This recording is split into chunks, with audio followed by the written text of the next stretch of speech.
Hi friends, welcome back to my channel. My name is Chrissy and this is my Cozy Corner. So in today's video, I'm going to be talking about a couple new romance releases that I picked up. I was on a fantasy romance kick, and then my book club was reading a romance, but there's a little bit more to it than romance, and that kind of like kicked off this little like romance binge that I've been doing. So I'm going to talk about the 3 books that I read, and they're all pretty new as well. The book that actually started the romance kick was Variation by Rebecca Yarros. But first, I want to talk about The Fall Risk by Abby Jimenez. I read this on my Kindle.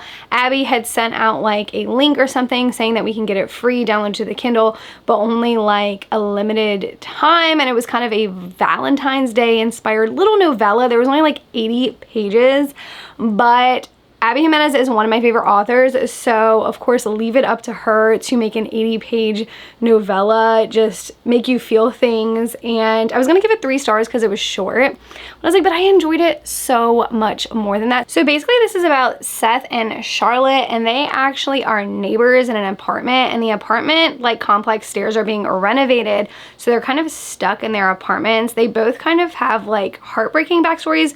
One is very heartbreaking, which it says it in the synopsis, but I feel like since I went in blind and didn't really know that about one of the characters, what had happened to her, I feel like it's better just to go in blind and not read the synopsis.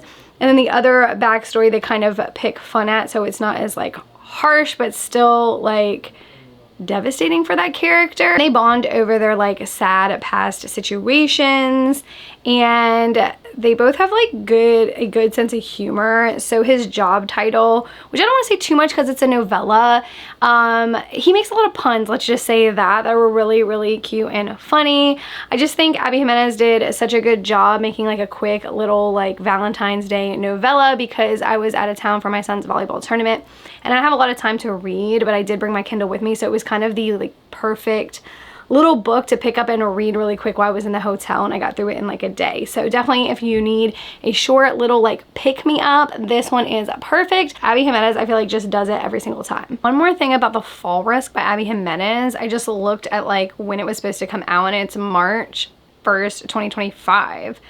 And we're still in February. So when she released the link, it was like people could read it early. Like whoever got a hold of that link and downloaded it, was like a limited time where people could download it and read it early. For some reason I thought it was released in February, but it was not. So I am lucky to have snagged that link up. So that, again, like I said, all these books in this video are fairly new or new releases. The next new romance book release that I read, this one is fairly new. It came out in November 2024, which I feel like that wasn't that long ago, so still would be considered a new book release, but it was actually a Variation by Rebecca Yarros, which started my little romance kick that I've been doing these last couple books here. This was my book club pick for the month, so imagine my excitement when I get to read a Rebecca Yarros book, because I do love the Empyrean series by Rebecca Yarros, her fantasy romance series, and I haven't read any of her romance books. I know that that was her like go-to genre before she wrote Fourth Wing, and it was a lot of like war romance, so I am really interested in that. But this one was not a war romance, actually. This one is about Hudson, who is a rescue diver, a rescue swimmer, or he's at least in the beginning of the book, he's 17, he's training to be a rescue swimmer, and he's in Cape Cod, and he ends up rescuing Allie, who is this like part of this lineage of like ballerinas, very famous ballerinas. Her mom is a famous ballerina. Her and all her sisters dance as well, but he ends up rescuing her. He's 17 at the time, she is 16, and that's how they kind of start off as friends. So Allie and her family, they are the Rousseaus. They are known to be, a lot of people think they're like stuck up and rich because they're these like the ballerinas. They're very famous. They got a lot of money, you know, they're all like really good at dancing, and they have a lot of like opportunities thrown at them. But they come every year to Cape Cod, Massachusetts for the Haven Cove Classics, which showcase local talent. So that is how Allie and Hudson strike up a friendship. After he rescues her, they spend 2 summers being really good friends, but obviously like they've always been into each other, but it never really got that far. And then something happens between them and they don't see each other for an entire decade until Allie injures herself because she still is a ballerina, a very famous ballerina. She ends up getting a really bad injury and she goes back to Cape Cod to rehabilitate herself. And then of course, who does she run into? None other than Hudson. We know how these romance books work, of course. I like rom-coms, but I really like just like a book that is a literary fiction or romance with a lot of other deeper issues going on. I wouldn't say this is literary fiction. I would definitely say this is a romance at its core, but there is a lot of other things going on, a lot of deeper issues, tragedies, the ugly side of the ballet, which I used to be a ballerina for many years before I switched over to high school sports. So I really connected with that part of the book. I liked the characters. I felt like Allie and Hudson were very mature. Like after the decade had happened, I felt like they handled the situation maturely. But I'm gonna give this one a 4.25. I really liked it. I do look forward to reading other books by Rebecca Yarros and not just the Fourth Wing series or the Empyrean series, because I felt like this was like a really good romance, a really good palate cleanser. And not everything is happy. I just like love it when a book has like, I don't want to say tragedies, but that is it. Like I do like when you are trying to like pick up the pieces of something that had happened. So highly recommend this one. And let's move on to the next one. Next book in this stack is also new release, just came out in January and is probably one of my favorite books I've read so far this year, and that is The Favorites by Lange Fargo. I knew the name of the author sounded familiar, so of course I went to my bookshelves and I found this book, which I have not read yet by her, but this is They'll Never Learn, but I hear, and it's by Lange Fargo, the genres are completely different. This is like literary fiction, romance, and then I believe this is like a thriller. I think it's about like a woman serial killer or something. Like, I'm excited to read this because I love this one so much. This book is about Heath and Katerina. I'm gonna call her Kat because that's what most people in the book call her.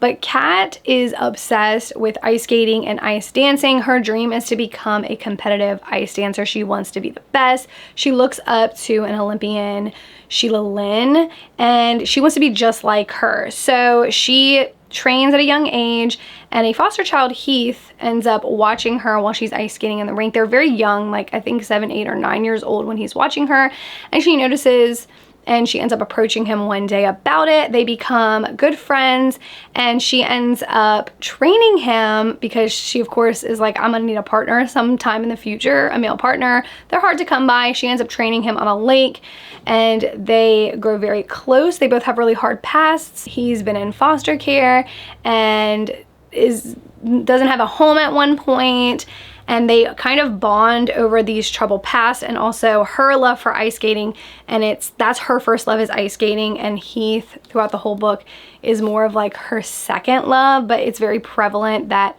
what she wants to do is become this competitive ice dancer, and she wants the gold medal. She wants it all. She wants to win. So while her first love is ice skating, she still does love Heath very much, and his first love is her. So it's like he's just competing with her to be with her because he wants to be with her, so he's kind of following her around doing that.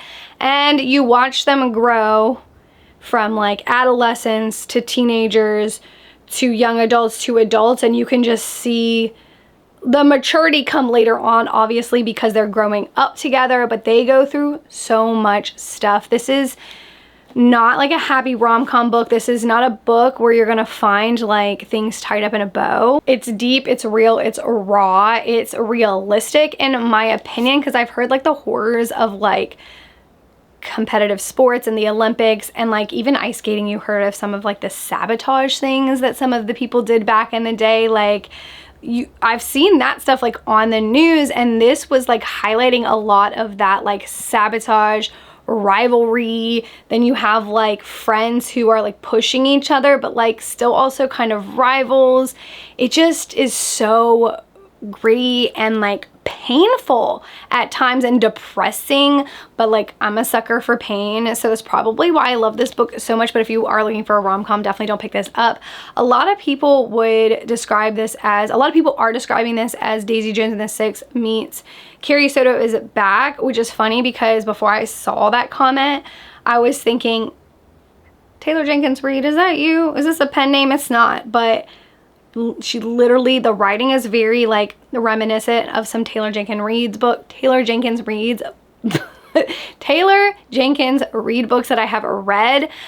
And Daisy Jones and the Six is one of my favorite ones by her. I also love Malibu Rising. I haven't read Carrie Soto, but I can see with the competitive sports why that would be the case for this. And that is a first point of view storyline from the main character Kat in this book. But then the Daisy Jones and the Six is the documentary interviewing people who were involved in the band. And this is the same thing. It's the documentary style. Every every other chapter, there's an insertion of the documentary style writing where you have some of the old ice skaters and some of the people who were watching, reporting, or coaches that weren't necessarily their coaches but other coaches from other countries. One of them is from Russia. Veronica is one of them who is part of the documentary. So that was very exciting to read. You get done with the chapter, you go to the documentary of what they thought was happening, and then you go to the chapter, and then Kat is telling her story of what is happening. I thought it was just done so genius. It was fabulous. There's a lot of things in here that when you, I got to something and I was just I don't like what's happening right now, but I couldn't put the book down, and I loved it, and I love that it was not safe and happy all the time. It was hard.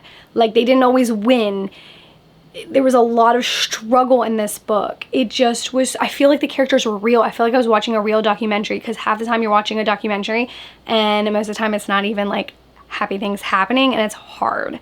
So that is why I love this book so much. From the Taylor Jenkins Reid style or even feel of writing to the evolution of these characters, good and bad, to the rivalries, the jealousies, the sabotage, the realistic feel of an ice skating competition, and actually getting to learn more about that, how much goes into that, was so thrilling. I could not put it down even when I was getting mad at the characters, but just loving how human and these human reactions and these horrid mistakes they were making, it was so good. Just so much went on this book, so much drama. If you want a page turner and don't mind some depressing moments, real raw moments, I definitely highly recommend this. I think I'm seeing it become popular, but I feel like it's gonna blow up because of how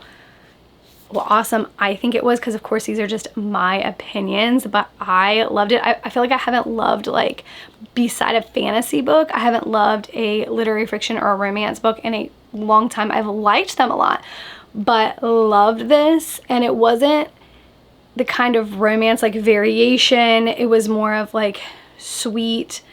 This is very different, very almost hard at times to read, but that is why I loved it. I do like reads like that. Overall, this little romance kick went really well. I am ready to get back into fantasy romance again, or fantasy in general, but I had the best time from Abby Jimenez, her little novella, just surprising me. It's a rom-com, but it had some tougher topics in it, but overall was still a happier story compared to the other two. So I did give that one 4 stars, even though it was short. I just really liked it still. And Variation, again, a 4.25. I liked it a lot. There is some tough topics in there, but overall it's still, for me, at the core was a romance. And then the favorite, again, more on the literary fiction side, 5 stars. This went really well. It's very it's not very often that I have 3 books in a row that I really like, especially the last 2, Variation and the favorites. It's not often that I get that, so I'm really happy with how that went. And yeah, until next time, I do post videos on Sundays, and I hope to see you next time. Bye guys, and happy reading.